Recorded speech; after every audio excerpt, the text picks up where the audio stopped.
Oh no!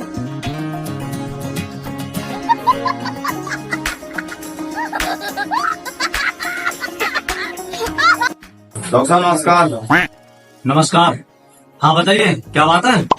Doctor साहब बापू की टांग टूट गई। अरे चाचा कैसे टांग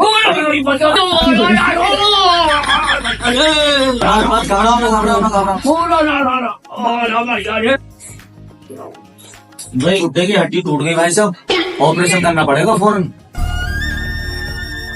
ऑपरेशन हो जाएगा। मैं टांग टूट कैसे गई है। क्या बताओ डॉक्टर साहब, जामुन खाने का शौक है, जामुन पर चढ़ गए और जामुन वाला मालिक आ गया, ऊपर से गिर गए, टूट गई टांग। घुटने को नशा करना पड़ेगा, इंजेक्शन लगाना पड़ेगा नशे का। मजाक हो रहा है। डॉक्टर साहब इंजेक्शन क्या रुपए का है? देखो भाई इंजेक्शन है महंगा, नशा करने का इंजेक्शन 1000 रुपए का पड़ेगा। कहो तो कर दूं ऑपरेशन। यार 1000 रुपए का महंगा बता रही। हम बस एक काम, तो अभी रुक मत जा। ठीक डॉक्टर साहब गिलास दियो, ले लो।